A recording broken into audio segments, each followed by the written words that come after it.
Welcome to Business and Beyond, the podcast where business leaders and big ideas meet real-world challenges. I'm Julie Wheeler, President and CEO of the BBB serving Western Virginia. Each episode, we will bring you candid conversations, expert insights, and real-life stories to help you lead with purpose, build trust, and grow your business with confidence.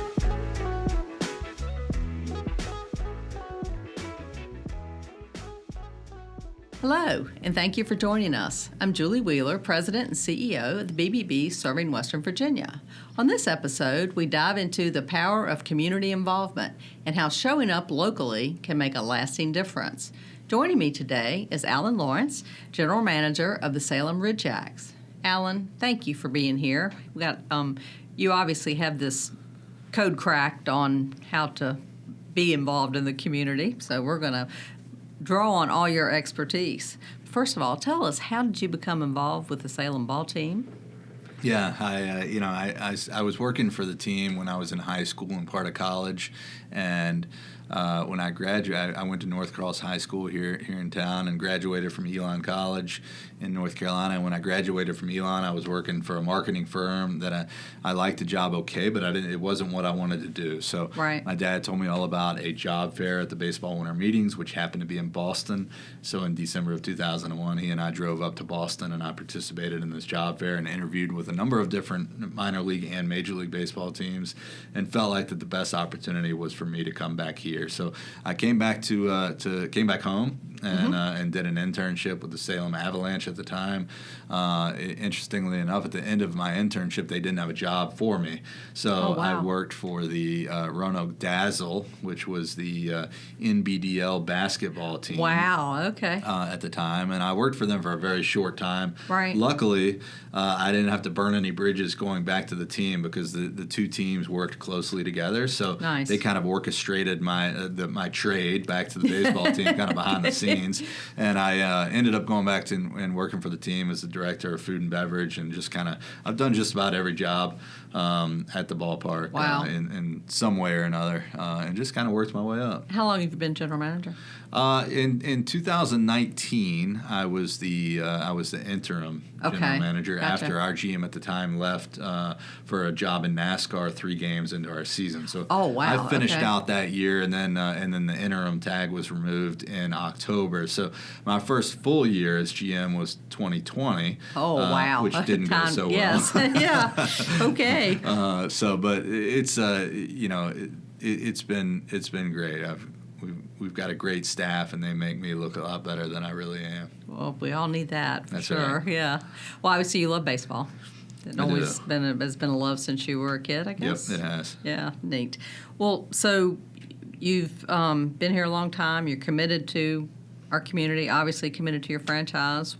What do you think has kept you committed and kept you moving forward and making it better every year? Yeah, I think because this is home. This isn't just a stopping place for me. It's this is home. My parents live here.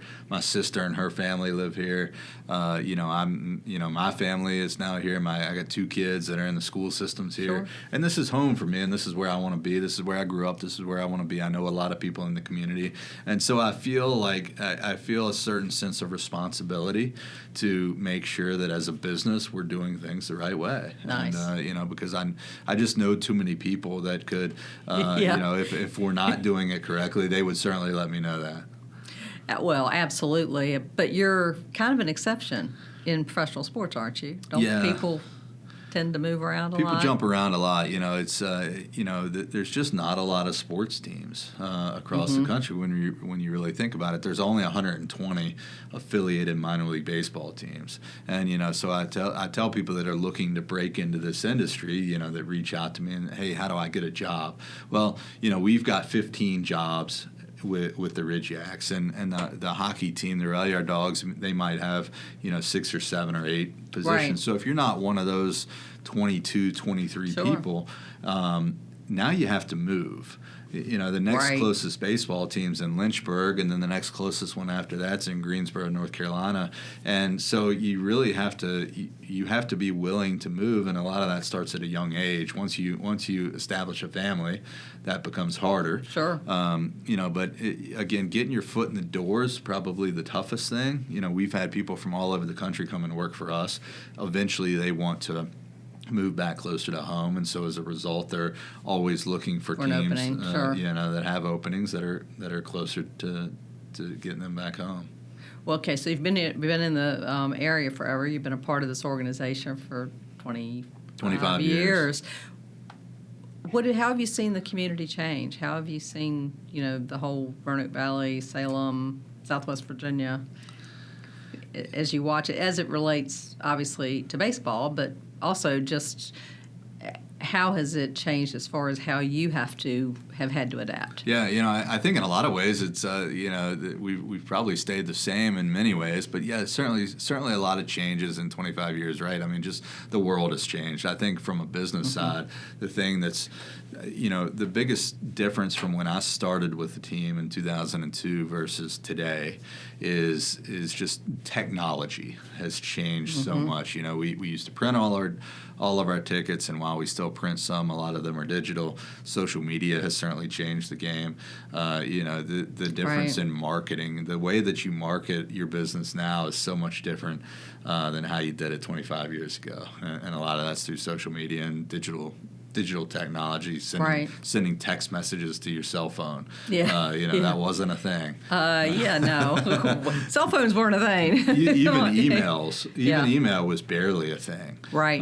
When I started, and it was picking up the phone call, and I quite honestly, my employees would tell you I'm still a little old school. I still like picking up the phone in a lot of cases and just really establishing that relationship. Yeah. Now sending an email is just too impersonal, and it's also very easy though, so that's why people do it. So that's changed a lot, but the people in the community, this is still a huge sports town. They love their sports. Right. With between us and the hockey team and the Virginia Tech Hokies and the Virginia Cavaliers, people love sports around here. Well, so you're leading a hometown team, and you kind of touched on it a little bit, but how does that shape the way you approach your role? I could see it being handled very differently if somebody had come in from Boston to run this team versus what you do. So. Right. Yeah, and I've had to. There's been times where I've had to have candid conversations with people that from outside the area that want to maybe look at changing things, and I think that's probably helped me being in this position, just being from around here and really having that understanding of how people in this community are.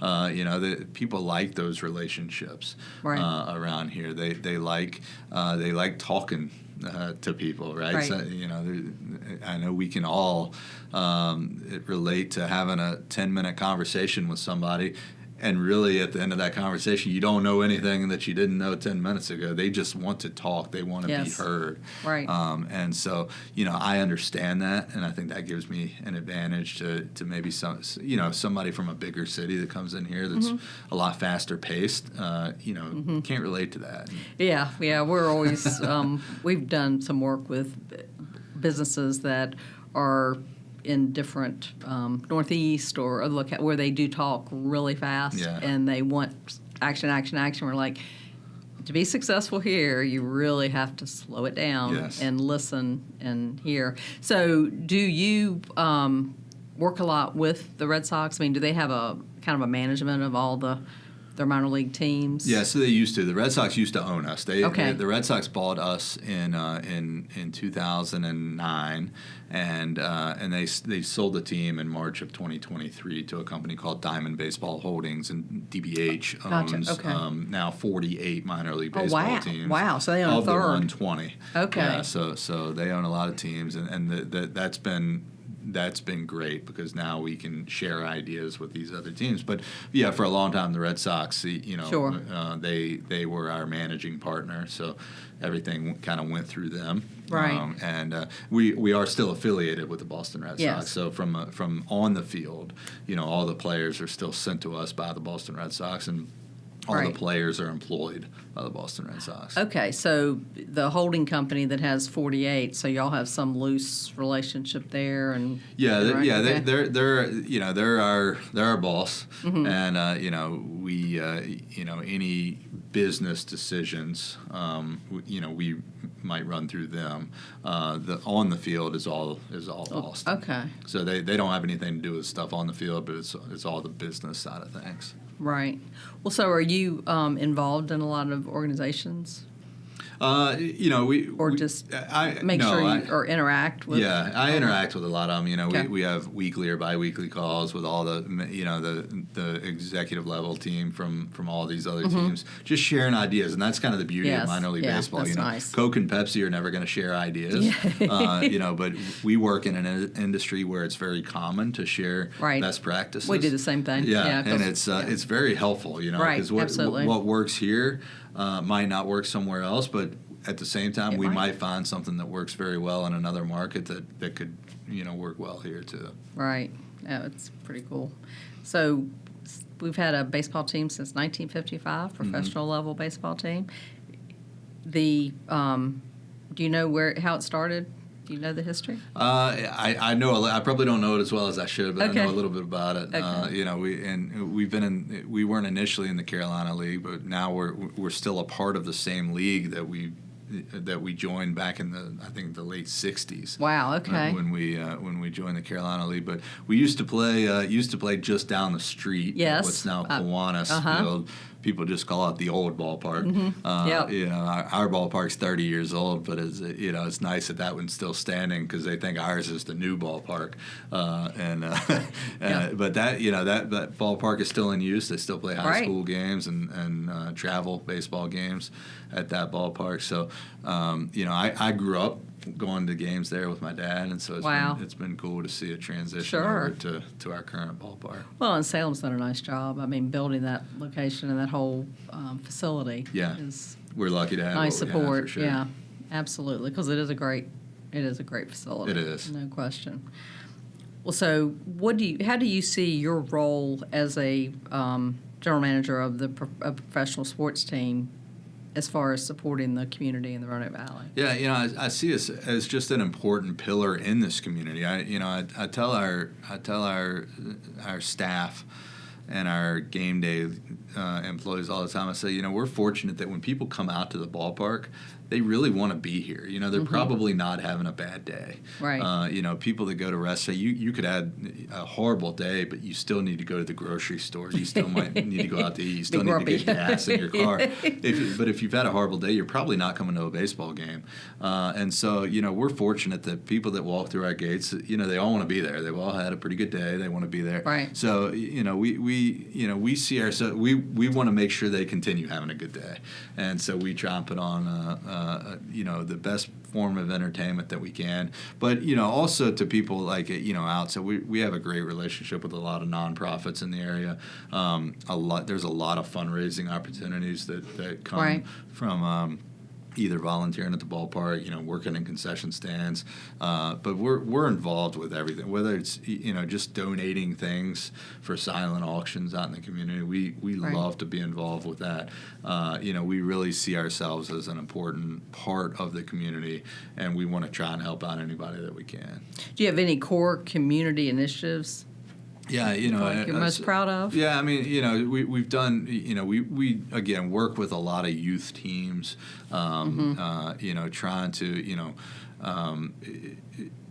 trying to just make sure that kids can play baseball. So we'll donate a lot of stuff to gear, baseballs, time if that's what's needed, to these youth organizations so that everybody can play baseball. We also have a couple education days out at the ballpark where school groups come out to the park and enjoy a game.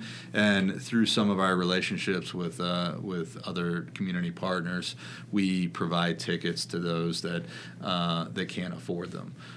So again, we don't want to be an obstacle. We want to make sure that anybody that wants to come to a baseball game can do so. Right. Now, do you do a lot where you bring like youth baseball night, where you bring in all the little league teams and the? We do, yeah. We have a Cave Spring Little League night. We have a Roanoke City Little League night. So I think we're doing one with Benton this year. We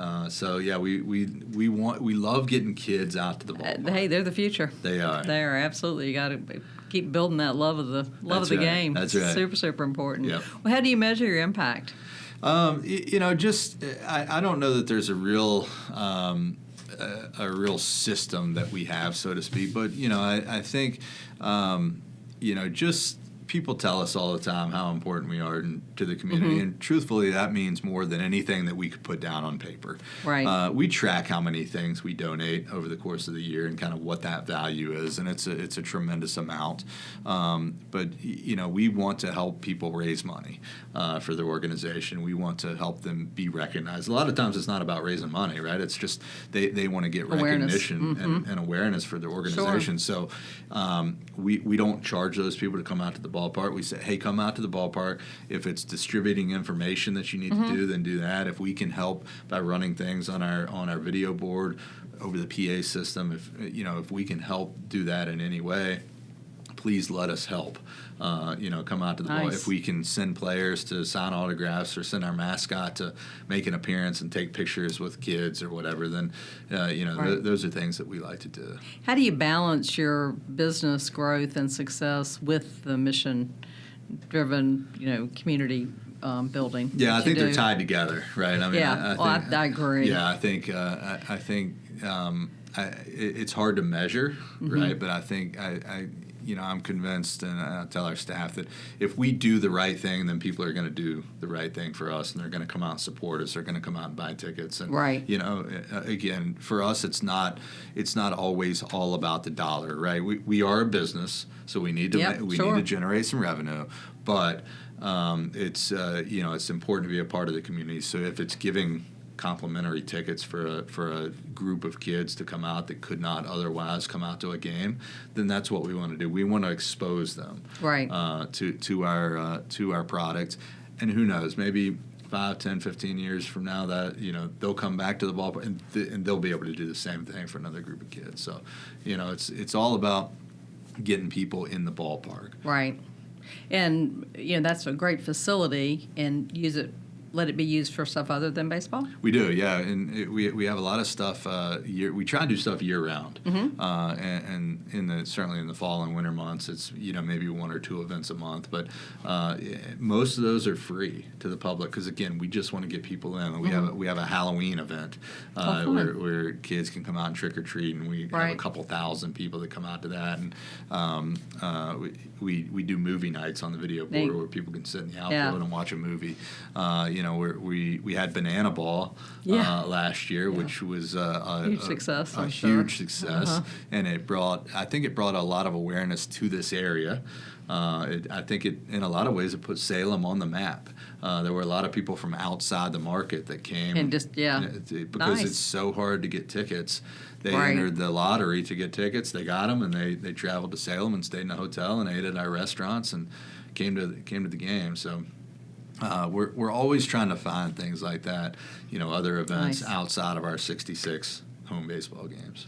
Well, and you've got, kind of goes to the next question, you have a pretty engaged group of fans. How do you keep them engaged beyond just game night? That's 66 days a year. What do you do rest of the time? Yeah, it's hard. 66 games is a lot. And it's you really got to be a diehard, and we do have some diehards that don't miss games. But 66 games from April to early September is a lot. So that's why we have other things going on throughout the year that we can engage with them. I think one of the coolest things is some of our season ticket holders don't like baseball. Okay, now that one you're going to have to back up and give me a little bit more on that. We've got a few season ticket holders that don't like baseball. We've got somebody that husband and wife that rent a suite, and the husband doesn't like baseball, but they enjoy coming out to the ballpark. Okay. And it's a fun night for Community, them. yeah. Yeah, they're in the community. People love people watching. You know, when it's 70, 75, 80 degrees, and you can look out at the mountains, there's just no better place to be. And it's not all about what's happening on the field. They enjoy the other things. You know, we have different theme nights and giveaways and fireworks on Friday nights and live music on we're doing live music every Saturday night this year.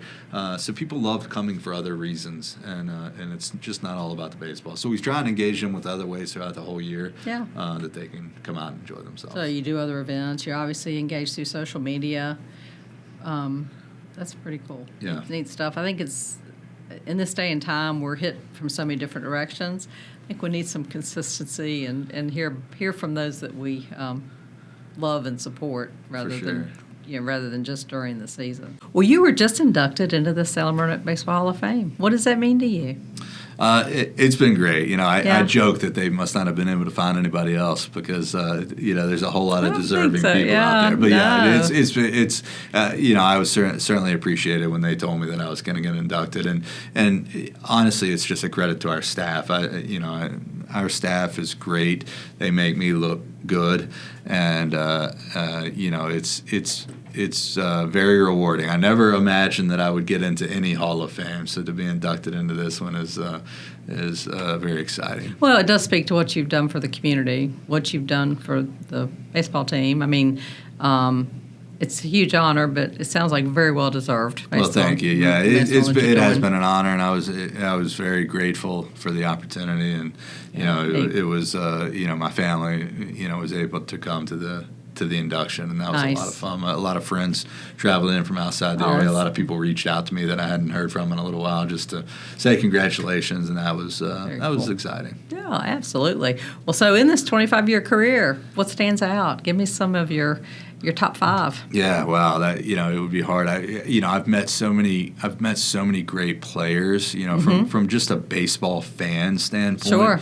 You know, being able to meet so many great players that have gone on to do such big things in the big leagues and know that they really started their career here is cool. You know, really one of the most rewarding years in my 25 years was in 2020 when we didn't play a single baseball game.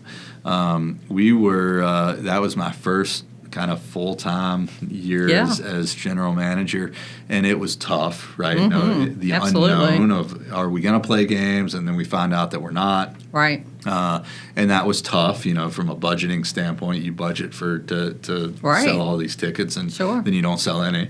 But it was rewarding because we did so many great things for the community, and we found so many ways to utilize the ballpark. You know, we're blessed to have 6,300 seats.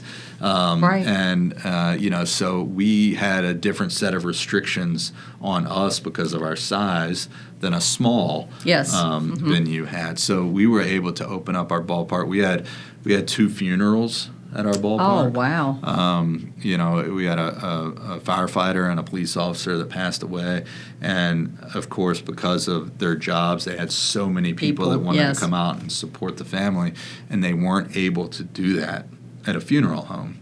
So we opened it up, you know, and we're not making money off of these, but you're being the community. We were able to open up the ballpark. We donated, I think, on what would have been our opening weekend that year, we donated over 700 meals to first responders and to healthcare workers.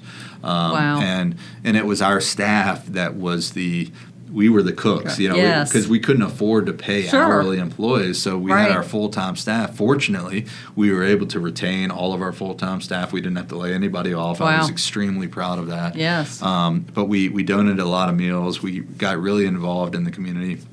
Just found different ways to bring people out. We even ran kind of like a to-go food service. Really? Wow. Where, again, we were the cooks. Yeah, we were the people that we'd run out to their cars. They would place the order. We'd run their order out to the car. And it was, you know, it really brought our staff together. Absolutely. And we found ways to support the community. We found ways to make a few bucks. You know, I'll still remember we did like a yoga in the outfield event. Fun, yeah. Because gyms were closed. Sure, and people were going crazy. They were looking going for crazy, and yes. we found a way to do it, and we made $440. And I still remember that, and I don't know that I normally get too excited about making $440. Yeah. But I was ecstatic. Yeah, sure. By making that, and it's like, wow, it just showed that we could make a few dollars by getting people out to the ballpark and giving them an outlet. And building community goodwill. Yes. I mean, that's huge. Yeah, yeah. So that was my most proud, probably. What excites you most about the future? There's still so many things that I want to do and that we as a staff want to do. I mean, our rebrand going from the Red Sox to the Ridge Yaks, it almost just kind of lights a fire. Rejuvenates, yeah. Under all of us, and it's like we're not going through the same thing from one year to the now. We've opened up another door that we want to go through, and I think it's gonna be a lot of fun for us, not only this year but in the years to come. Right. Just to show people that this is still a fun place to come. We're still playing baseball. We're still serving hot dogs. We're still having a lot of fun. We've got a new brand, and we want to do a lot of new things with it. Yeah, that is exciting. I mean, baseball is, America's pastime. Been around forever, but it's exciting to think of the new things we're going to see between innings, maybe the new foods we're going to see. And it's all good stuff. That's right. Well, thank you. We're looking forward to a great season. Yeah, thank you. Yeah. Well, that's it for this episode of Business and Beyond. Thank you for listening. And Alan, again, thank you for joining us. If you've enjoyed today's conversation, make sure you subscribe so you never miss an episode. We'd love to keep this conversation going, so please connect with us on social media and share your ideas for future topics or guests. And don't forget to visit us online at bbb.org. And until next time, keep building with integrity, leading with trust, and taking your business beyond expectations the BBB way.